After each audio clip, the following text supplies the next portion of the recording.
Здравейте, уважаеми зрители! Времето навън значително захладня и всички ние вече очакваме в най-близко бъдеще дърветата да побелеят и да се насочим към любимите ни зимни спортове. Така ще бъде и в днешното издание на Ретроспорт, в което ще ви срещнем с един от хората, които направиха първия пробив в най-българския от зимните спортове, а именно биатлона.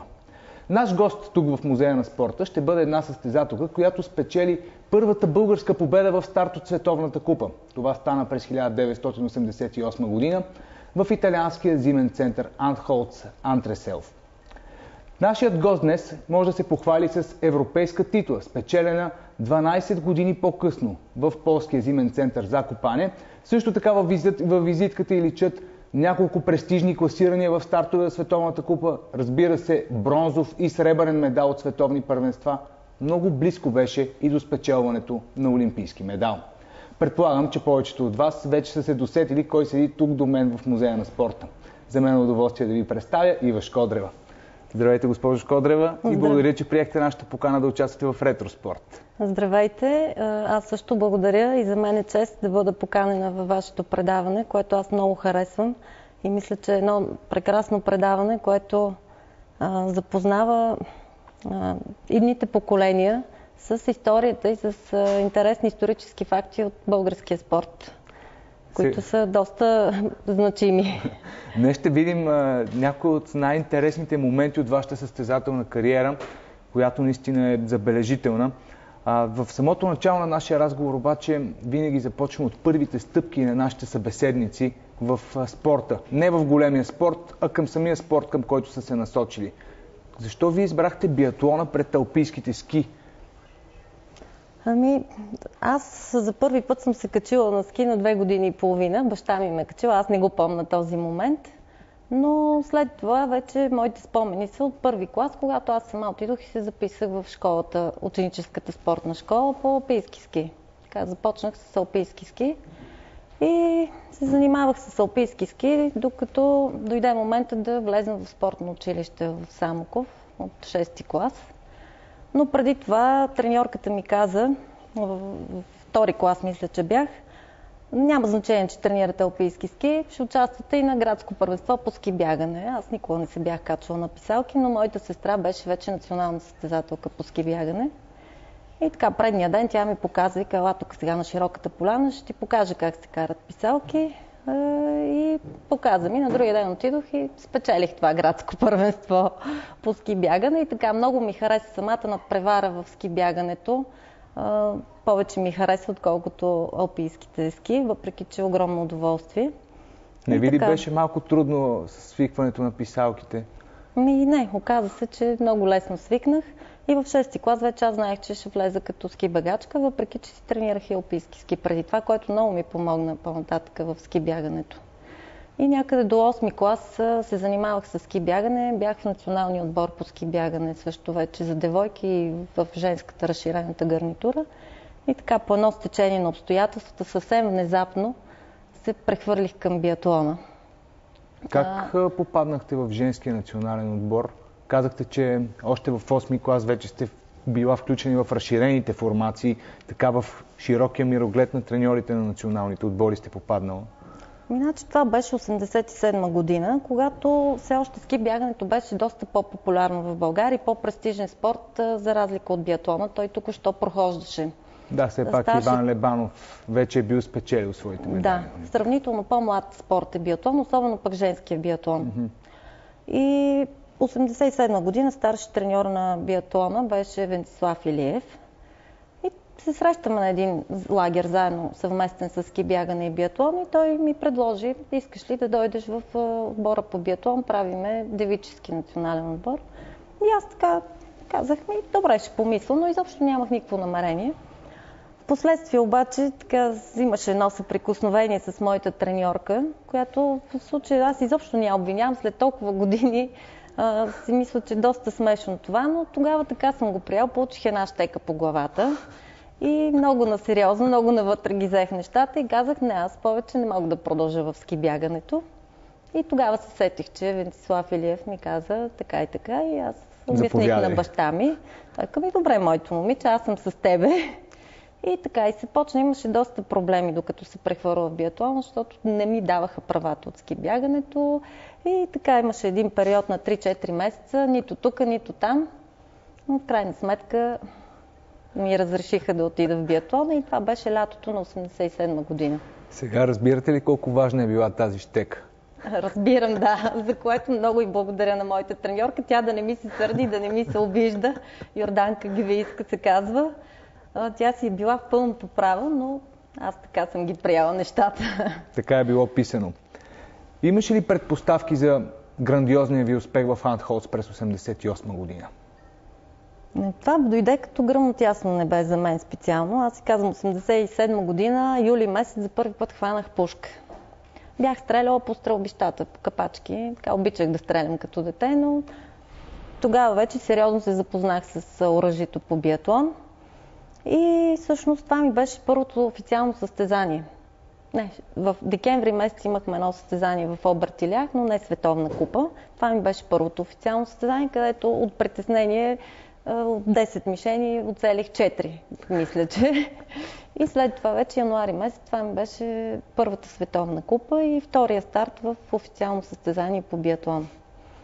И треньора ми каза, аз бях на 16 години тогава, ти си тук, малчо, да видиш как е, какво е, да трупаш опит. Изобщо никакви изисквания нямаше към мен и никакви очаквания. И просто направих много добра стрелба в едно ветровито стрелбище. Много трудно беше за стрелба. Другите допуснаха много грешки. Аз се справих доста добре на стрелбището и така спечелих дългата дистанция. Без да съм голям специалист, предполагам, че именно успешната стрелба при вас е бил ключовия момент за доброто представяне, тъй като предполагам, че сте имал отлична подготовка от ски бягането с движението по трасето. Ами да, общо взето стрелбата ми е най-силният елемент на мен и това, че успявах във важни моменти да се съсредоточа, да запазя самообладание и да направя необходимата стрелба. Значи в първите години бях добре и бегово. Имаше моменти, когато така спортната форма има спадове и върхове, нали? Но като цяло стрелбата винаги ми е била много силна. Отлична концентрация. През 1989 година България успява да постигне един наистина много значим успех на световното първенство. Вие не сте включена в щафетата, в която участват 3 състезателки. Как приехте обаче това, което се случва? Това ли беше вече навлизането на България сред великите сили в биатлона? Ами определено на медала на Цветанка Кръстева тогава 89-та година в Айстриц беше първия медал от световно първенство в женския биатлон. И след това сребърния медал в щафетата. Разбира се, това бяха първите сериозни постижения за българския биатлон. Не изключвам и световните купи, които предишната година аз печелих 2 световни купи. Надежда Алексиева също имаше победи, втори места и тя завърши 88 година, ако не се лъжа, на второ място в генералното класиране. Но това бяха първите медали от световно първенство. Тогава кой беше треньор на националния отбор? Венцислав Илиев. Взаимстваха ли? До 93-та година включително. Венцислав Илиев беше старши треньор на отбора. Правихте ли тогава съвместни лагери с някои от страните, които имат традиции в този спорт, като Германия, Русия? Ами да, на нашата високопланинска база Белмекен идваха германците. Се ползваха от тази база през лятото и тренирахме много често заедно с тях. Впоследствие, след като българския биатлон толкова много нашумя, започнаха да идват много отбори на Белмекен. Там идваха Франция, Норвегия, Русия, Украйна, Беларус, поляци. Ама просто беше като един международен център по биатлон. Бьорн Дален беше там, Рафаел Пуаре. Всички знаменитости от биатлона можеха да се видят на Белмекен. Явно се чудеха как стават нещата в България. Вие успявахте ли да взаимствате нещо от тяхната подготовка, да откраднете по някоя добра идея? Ами разбира се, ние ги наблюдавахме, гледахме какво правят, но малко е трудно така да се взаимства, защото когато имаш някаква стратегия, някаква методика за подготовка, общо взето тя е различна. При германците една, при норвежците друга, при руснаците трета, при нас беше четвърта. Така че Заимствали сме нещо, но не мисля, че кой знае колко много. През 90-та година България отново затвърждава доброто си представяне на световното първенство. Вече вие участвате в отбора, който успява да спечели бронзовите медали. Кои бяха вашите съотборнички в Минск и въобще как протече състезанието? Спомняте ли си? Това световно първенство беше много интересно, тъй като започнахме първенството в Минск, след това се стопи снега там, изведнъж температурите се дигнаха до 20 градуса, проведе се дългата дисциплина 15 км в Минск, след това ни прехвърлиха в Холменколен, Норвегия, в Осло. Продължи световното първенство.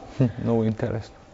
Тогава моите съотборнички бяха по-старото поколение, пак Цветанка Кръстева, Надежда Алексиева, Мария Манолова и аз. Това бяхме основния състав. Силвана Благоева също вече малко по-млада от мене, беше към отбора.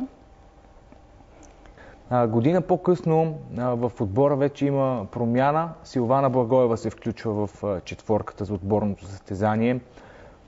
Доколко приятелството, взаимоотношението в отбора има значение в един индивидуален спорт, какъвто е биатлона? Аз мисля, че не е толкова важно какви са взаимоотношенията в индивидуалния спорт в сравнение с колективния спорт, но въпреки това има огромно значение каква е атмосферата в един отбор. Когато има търкания и напрежение, естествено, че това нещо не се отразява добре на един състезател. Зависи колко е лабилен, колко е чувствителен и така нататък. Всички сме различни хора. Но понякога пък и някакви такива взаимоотношения те карат да израстваш, да си над нещата, да се развиваш по някакъв начин, да ги преодоляваш. Неминуемо в един женски отбор винаги е имало и такива неща, имало е някакви по-особени взаимоотношения, но всичко в рамките на нормалното. А преди световното първенство в Лахти през 1991 година всичко нормално ли беше в българския тим? Чувствахте ли се добре подготвени за шампионата? Да, мисля, че всичко беше нормално. Бяхме подготвени добре за шампионата. Така, доста отдавна беше, вече 1991 година, 20 години са минали от тогава. И това, което си спомням вече е след шампионата. Преди това много не си спомням. Сега ще ви върна на там, защото вече се пренасяме на световното първенство в Лахти през 1991 година. Много силна стрелба на Мария Манолова, която първа трябва да стреля от български отбор. Доколко това е от значение? Как ще си тръгне състезанието? Как ще мине точно първата стрелба? Много е важно, защото така, стрелбата се отразява и на бягането след това. Ако тръгнеш с 3 наказателни обиколки още след първата стрелба, някакси крилете ти увисват, както се изразяваме ние. Докато ако направиш чиста стрелба и тръгваш вече и бягането ти е друго. Така че беше много стимулираща тази първа стрелба на Мария Манолова. И тя не случайно беше поставена на първи пост, защото при нея стрелбата от положение легнал беше изключително стабилна. В тази дисциплина имахме възможност да избираме силната стрелба на всеки един. Така че 2 момичета стреляха легнал, 2 направ. Какво си мисли в този момент един състезател? Общо взето не трябва да мисли много, трябва да следи какви са атмосферните условия на стрелбището преди самата стрелба, да следи флагчетата, да мисли за самата изготовка, как да легне, как да постави оръжие така, както трябва и самото дишане да се следи. И това са нещата, за които трябва да мислиш. Почнеш ли да ти минават други мисли в главата, не е добре. Става лошо. Виждаме и последният изстрел на Мария Манолова, една перфектна стрелба от легнала позиция. Уважаеми зрители, мисля, че е време да се насочим към шампионата в Лахти, вече с автентичния коментар на Сашо Диков. Наблюдаваме дисциплината 15 км отборно състезание за жени с 4 стрелби. Тук характерното е това, че едновременно стартират по 4 момичета от всеки един отбор. В момента за първа стрелба се подготвя съветския състав, който е последният 10-ти поред, тъй като миналата година съветските момичета спечелиха световната титла За това стартират последни. С номер 8 е българската четворка Манолова, Благоева, Алексиева, Шкодрева. Нашите бяха трети миналата година с бронзови медали, с номер 9 Германия.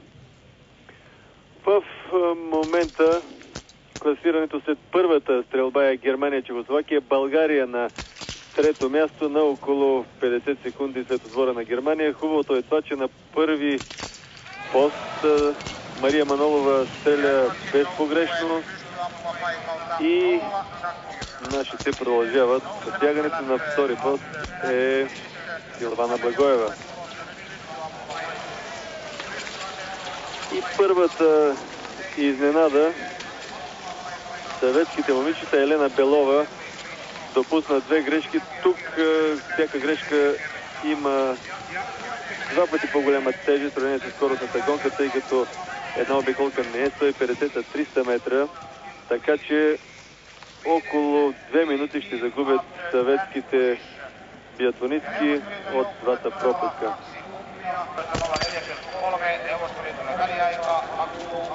С номер 6 е отборът на Норвегия на миналото световно първенство. Едва на пето място. Днес в състава не са Никелмо и Елвебак. На първи пост стреля Торесен, на втори Сигнет Тростен. Норвежките правиха една обиколка след първата стрелба и бяха на пето място, а това е от четворката на Германия, която води в класирането с 40 секунди пред четворката на Чехословакия. В отбора на Германия Уши Дисел, която стреля първа, след нея Мартина Щеде, Керстинг Морик, Петра Шаф. При това развитие на събитията в много изгодна позиция за германските момичета, тъй като те вече след първата стрелба имат аванс от около 2 минути пред състава на Съветския съюз.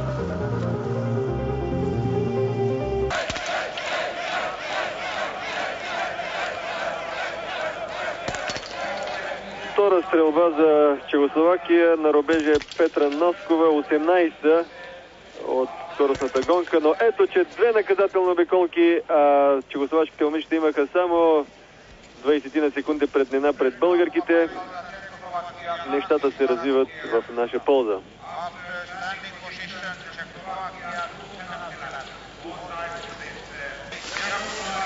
Към рубежа българките трябва да стреля 18-годишната Силвана Благоева от положение прав. При отборното състезание се редуват. Първата стреля от положение легнал, втората прав, след това отново легнал и прав. Силвана Благоева на скоростната гонка за 29-то място, а от положение прав две мишени изпусна. Ето нулата, която стои срещу стрелбата на Мария Манолова. Но нашия старши треньор Венцислав Илиев просто няма избор, тъй като трябва да избира между Надежда Алексиева, Мария Манолова и Силвана Благоева. Двете опитни състезателки в скоростната гонка много слабо стреляха, докато Силвана, макар и с два пропуска, ето, че сега пропуска веднъж, макар и с два пропуска, поне бе на значително по-добро ниво от тях. Една обиколка за нашите момичета. България after standing position.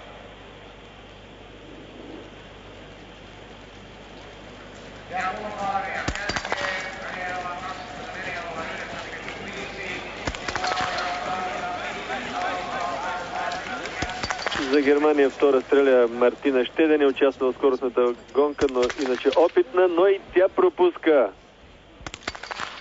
Един пропуск, една обиколка, нещата се усложняват, стават още по-интересни. Ето, че към рубежа приближават и момичетата на Съветския съюз. Миналата година те спечелиха с около 5 минути преднина тази дисциплина и първите две обиколки, които направиха, съвсем не заличават възможностите и шансовете им за нова победа, но просто състезанието стана вече много по-интересно.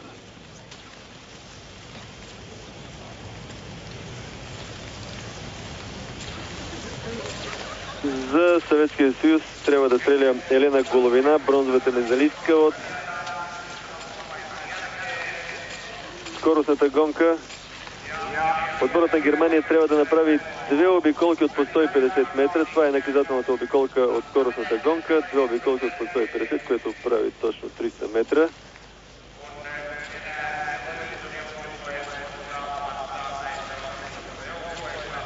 Ето времето на нашите момичета. 24 минути, 9 секунди и 5 десети. Те имаха посредствено постижение в бягането. А вече Головина стреля, която 2-0 има като резултат от скоростната гонка. Последен изстрел.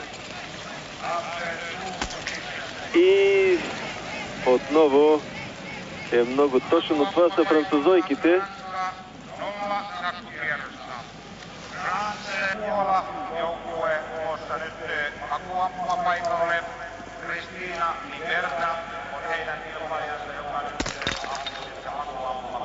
Втора стрелба вече за Съветския съюз, Елена Головина. До момента нашите момичета са на второ място. Над 20 на секунди след германките. Много точна, типично за нея и много бърза. След двете обиколки този път съветската четворка ще намали значително разликата между първите.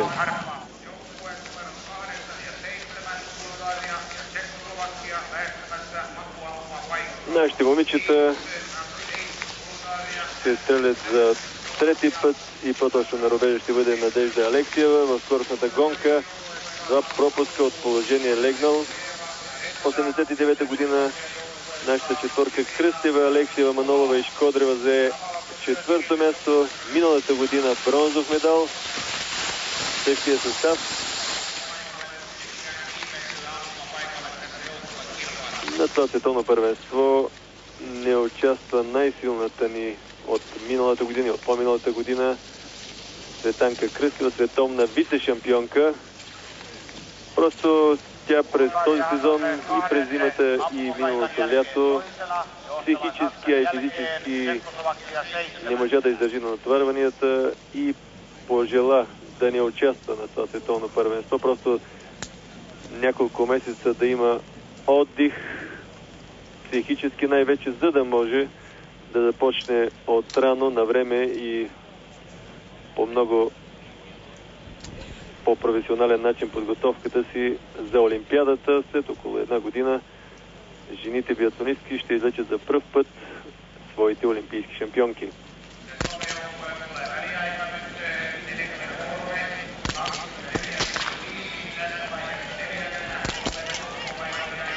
На 8-я километър първо място за България на 2 секунди пред Германия, на 2 секунди и 2 десети пред Съветския съюз. Четвърто Норвегия, така че в изключително удобна позиция бяха нашите, мога да кажа, тъй като тази обиколка, която до сега им осигури Надежда Алексиева, ще ги отпрати. Дано пък и защо да не сбъркат и другите, но това осложнява значително задачата на момичетата ни. Те имат до момента 23 секунди преднина пред състава на Норвегия. Чехословакия Яна Кулхава, а в стадиона вече влязоха и нашите момичета. Последна трябва да стреля Ива Шкодрева.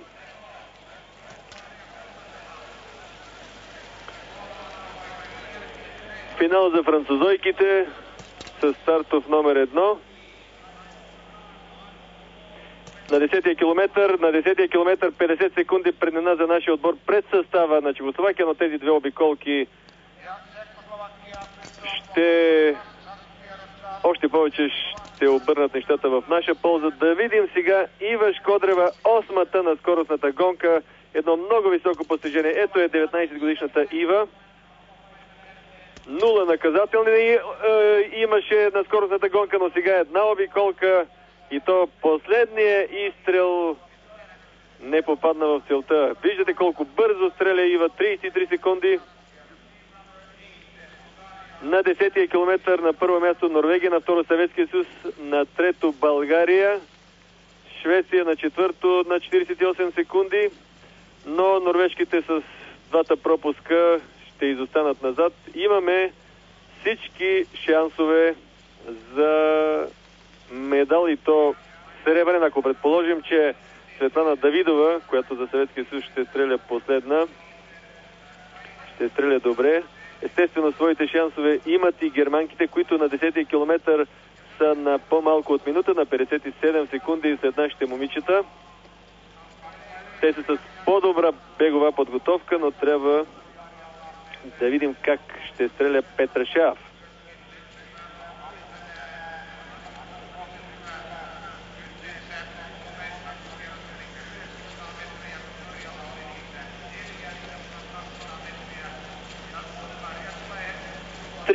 секунди и 2 десети водим пред норвежките до момента. Това е най-доброто време. Остават още съставите на Германия и на Съветския съюз. Мария Манолова с точна стрелба, останалите три с по един пропуск.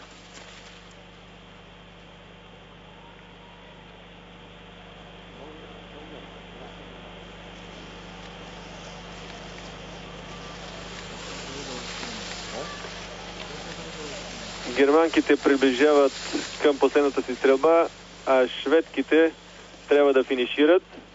Времето на французойките е 1 час 4 минути 22 секунди и 5 десети.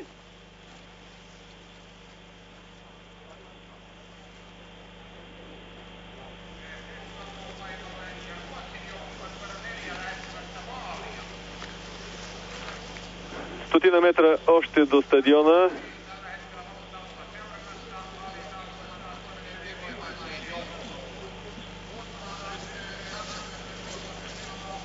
Виждате каква е стрелбата на шведките. Само първата пропусна веднъж.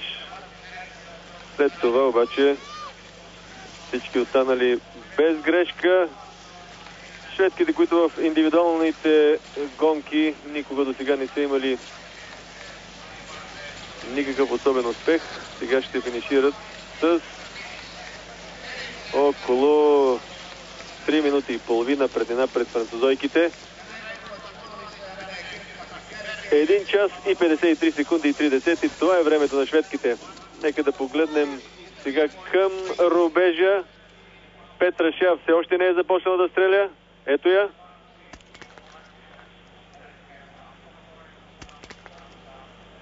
Петрашев 10-та в скоростната гонка с 2 нули от стрелбата.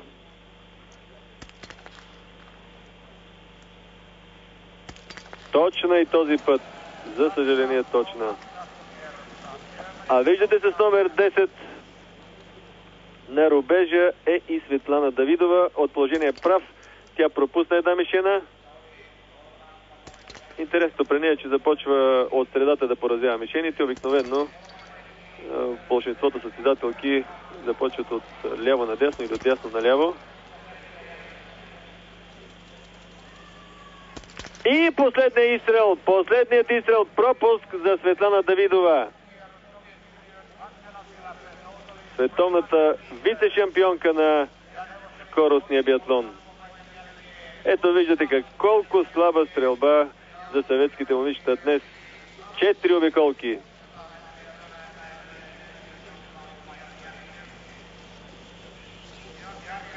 На 12 километър България, на 32 секунди Норвегия, трето място за Германия, Швеция, Чехословакия. Сега да видим съветските момичета какво ще покажат тук след последната стрелба.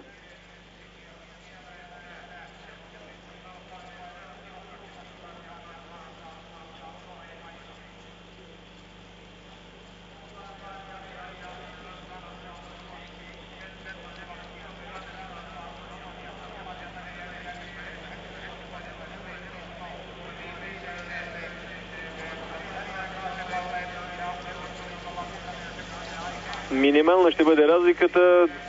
Трябва да си припомним. Минимална 80 от секундата в наша полза, така че след четвъртата стрелба световни шампионки са българките. Обаче остават още километри от бягането. От бягането нормално е да очакваме съветските момичета да стопят тази разлика.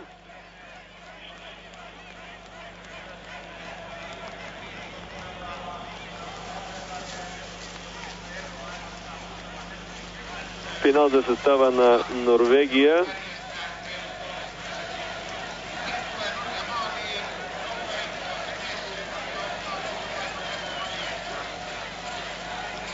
За Норвегия Торесен, Тростен, Фосен, Кристиансен. Първо време с 1 минута и 1/10 от секундата преднина. Но и те са 4 наказателни обиколки. Чакаме сега нашите момичета. На 12 километър и половина с 32 секунди и 2/10 преднина за България пред Норвегия.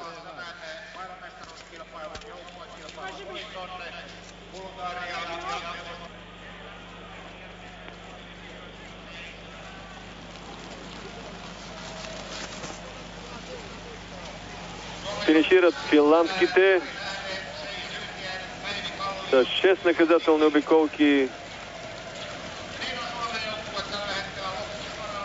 Шансове за трето място, но трето място преди да са завършили трите най-силни отбора.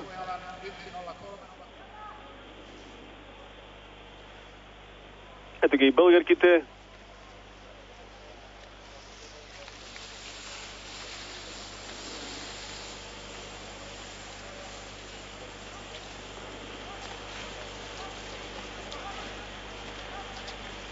Все още не са се показали в рамките на съда. Ето сега остават още може би около 200 метра до финала. Имат на разположение още 1 минута, за да победят норвежките.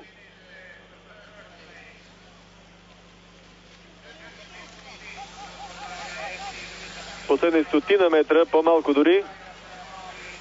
Ива Шкодрева, Мария Манолова, Силвана Благоева и Надежда Алексиева.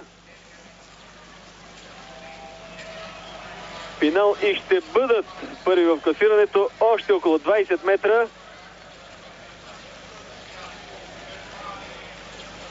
Финал. Естествено хронометъра ще спре, когато финишира последната. 30 секунди 1/10 преднина за нашите момичета. И мога да кажа отлично представяне до момента. В най-лошия случай те ще бъдат трети, но имат всички шансове и за нещо по-добро. Пред германките нашия аванс на 12 км и половина бе 32 секунди. И само 80 от секундата пред състава на Съветския съюз.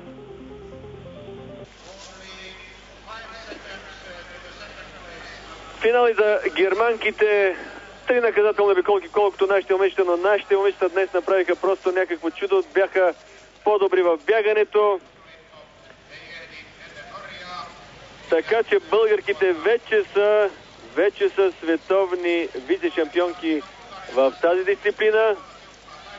В най-лошия случай при това говорим. Трето място за германките на 48 секунди и 6/10 от българките. И сега последната решаваща дума има квартета на Съветския съюз. Приближават към стадиона. Виждаме ги с 4 наказателни обиколки, но естествено с значително по-добра бегова подготовка. Така че птицата ще бъде тяхна. Те имат още 30-40 метра, но независимо от всичко, много голям успех за българките. И при тях в много по-голяма степен трябва да говорим за нещата, проблемите, които им попречиха, но независимо от всичко, имам предвид и подготовка. Ето златен медал за Съветския съюз и на 15 секунди само на второ място четворката на България. Сребърен медал, трети сребърен медал за българските биатлонистки. Голям успех и за техния треньор Венцислав Илиев. След двата сребърни на Цветанка Кръстева и на нашата щафета от преди 2 години. Сега отново изключителен успех. Съветски съюз 59 минути 8 секунди 1 десета. България 59 минути 23 секунди 1 десета. На трето място е Норвегия на 30 секунди след нас, Германия, Швеция, Чехословакия, Финландия, Франция, Румъния и Полша. Уважаеми зрители, видяхме много интересни моменти от световното първенство по биатлон в Лахти, проведено през 1991 година и отборната надпревара. Отново сме в Музея на спорта с нашият гост Ива Шкодрева. Госпожо Шкодрева, 15 секунди много ли са, малко ли са в съвременния биатлон? Нито са много, нито са малко 15 секунди, но тогава бяха много малко 15 секунди. Но очевидно рускините бяха по-бързи от нас, с една обиколка повече, т.е. едно наказание, което трябваше да коства 300 метра наказателни, около една минута е времето за пробягване на тези 300 метра. Те бяха по-бързи от нас, но пък ние с равни наказания с германките бяхме близо 45 секунди по-бързи, сега като гледам кадрите тук. Така че мисля съвсем заслужено бяхме на второто място, едно страхотно представяне на българския отбор тогава. Отбори като Германия, Норвегия, Франция, някакви страхотни отбори, традиционно велики сили в биатлон стават след България на това световно първенство. Да, и бягахме и стреляхме добре тогава. Така бяхме се разбрали всяко едно момиче да води обиколката преди нейната стрелба, за да бяга със своето темпо, да може да се представи максимално добре на стрелбището. Защо отпадна отборната надпревара от календара? Това е решение на Международната федерация по биатлон. Явно счетоха, че една дисциплина, при която трябва да се равняват по най-слабия бегач в един отбор, не би трябвало да продължи да съществува и затова отпадна. На нейно място въведоха преследване, масов стартани и изключително интересни дисциплини, благодарение на които съвременният биатлон дръпна много и стана много популярен и интересен за гледане. Сега, разглеждайки вашата биография, ми прави впечатление голямата дистанция в годините, в които ви успявате да печелите. Например, четвъртите места на Олимпийски игри. 1992 година в Албервил, 2002 в Солт Лейк Сити. Как успявахте да поддържате такова спортно дълголетие? Аз не знам точно как. Защото знам, че е много трудно. Да, наистина доста години сред световния елит. Общо взето по 30 старта всяка година за световна купа и световни първенства е един много тежък начин на живот. Естествено, последните години вече нямаше тази свежест при мен, която беше в началото на моята кариера, но пък благодарение на опита, рутината, вече бях изградила качества на своя характер и на психиката най-вече, които ми помагаха в решаващи моменти да запазя самообладание и да направя това, което искам. И на техниката също разчитах.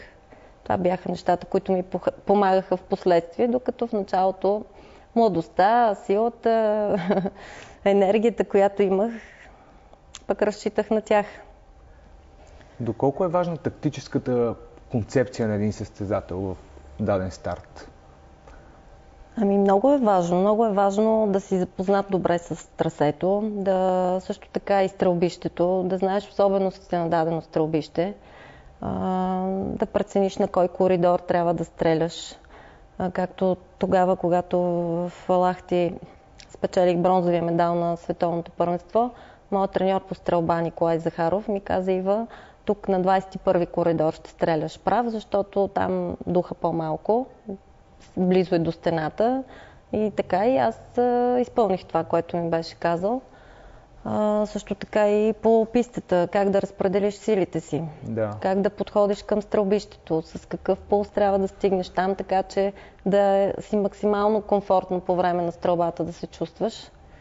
и да не падне прекалено много пулса, нито пък да е прекалено висок. Това са тънкости, които всеки един състезател сам трябва да ги усети и да не се...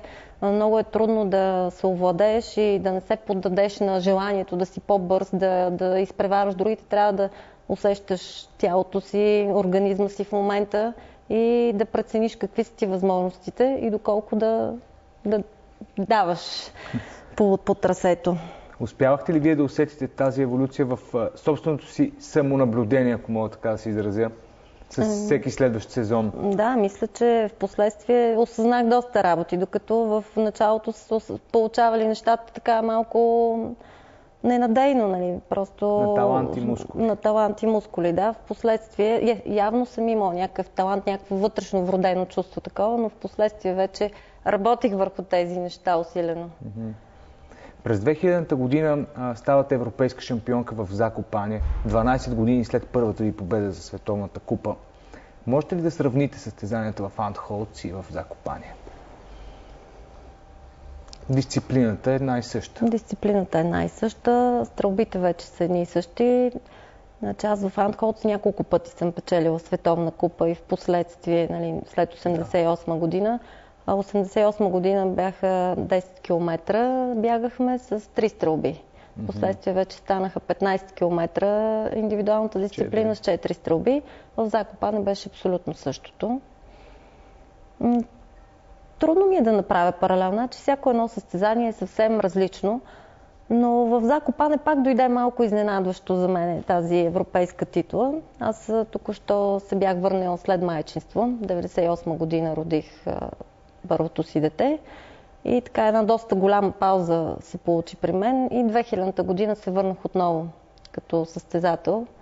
Започнах да участвам по световните купи. Тогава бяха много ограничени квотите на българския отбор. Бяхме загубили бройката и имахме право на 3 състезателки по световни купи. Ние бяхме 6, въртяха ни. Един път участваш, един път не участваш. Общо взето много малко стартове имах. И аз казах на треньорите, пратете ме на Европейското първенство, искам да отида да участвам. Бях и болна преди това, тъкмо бях почнала да навлизам във форма, разболях се много лошо и имах нужда да стартирам. И така те ме пратиха. Една група идваше от България за участие на Европейско първенство. Аз трябваше да си пратя моята пушка с другата група, която се прибираше за България. И фактически там чаках да ми донесат друго оръжие. Обаче те закъсняха и аз изобщо не можах да направя нито една тренировка на европейското с моята пушка. Трябваше да го прострелвам това оръжие непосредствено на прострелката преди старт. Което така доста време отнема. И цялата тая работа обаче някак си ми помогна да се мобилизирам. Да. И да направя добра стрелба след това. Наистина не е добре да се разделя един състезател от биатлона със своята пушка. Каква обаче е връзката между биатлона и волейбола? Това наистина ми е много трудно да го разбера. И при мен връзката е такава, че мъжът ми е волейболист и е треньор по волейбол. А иначе как станах аз треньор по волейбол, също все още ми е чудно и аз не мога да си отговоря на този въпрос. Къде е биатлон, къде е волейбол? И то в родния ми град Самоков, където се завърнах преди 4 години със семейството си. Странно е наистина и аз нямам все още обяснение за тази работа, но така е. В Самоков не проявиха никакъв интерес към мен като капацитет в биатлона от местния клуб там. Ме повикаха от клуба по волейбол. И това е така парадоксално. Се случиха нещата и аз 4 години вече се занимавам с волейбол в Самоков, но наистина ми е много трудно и разликата между двата спорта е огромна, просто нищо общо няма. Намирате ли обаче удоволствие в работата? Ами да, намирам, обаче също време и голямо напрежение за мен, защото аз искам да бъда на ниво и така понякога се чувствам доста неуверена. Следите ли какво се случва с българския биатлон, представянето на състезателите през последните 2-3 сезона? Да, следа ги, особено по световните купи. Мислите ли, че скоро ще можем отново да се радваме на някой състезател, като не само на вас, както на поколението, толкова силното българско поколение, което имахме доскоро? Ами искрено се надявам да бъде така, но за съжаление Според мен работата по клубове много се занижи в последните години, а оттам ще дойдат талантливите деца. Трябва да има по-добър подбор, трябва да се запалят повече деца за този спорт, а това става все по-трудно. Иначе имаме в момента един Краси Янев, който е изключително талантлив и голям професионалист. Има и други добри момчета, талантливи, които могат да се развият.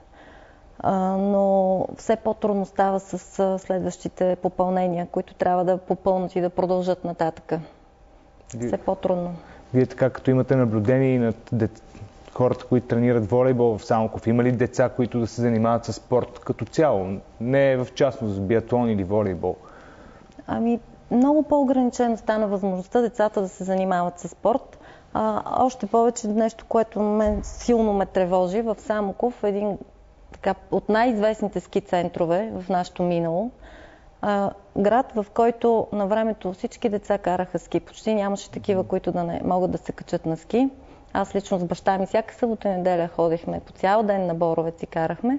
Сега това нещо е просто непосилно, невъзможно да се случи. Децата в Самоков не карат ски, нямат достъп до Боровец. Първо, защото е много скъпо.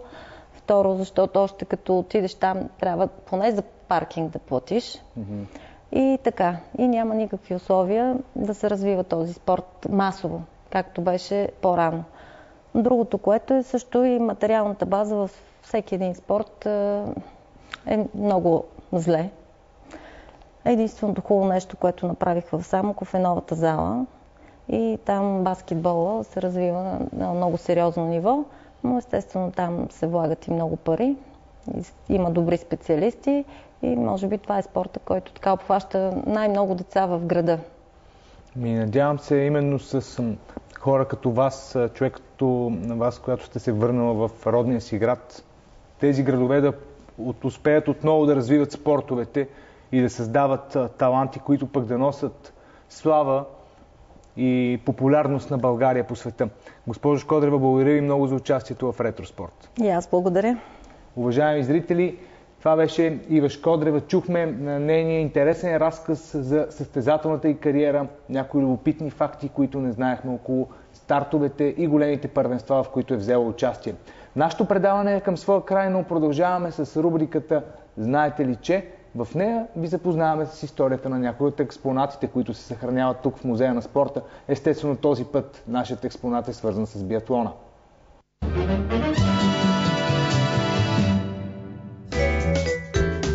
В една от витрините на Музея на спорта е изложен един от най-ценните трофеи в историята на българския биатлон – Световната купа, спечелена от българския национален отбор през сезон 1988-1989 година. Отличието е изработено от месинг и мрамор в характерен за 80-те години на миналия век стил. В долната част на трофея е разположен мраморен постамент, върху който са монтирани 4 симетрично разположени елемента, придържащи стилизирана сфера, наподобяваща земното кълбо. Купата е дарена на Музея на спорта от Българската федерация по биатлон през 2002 година.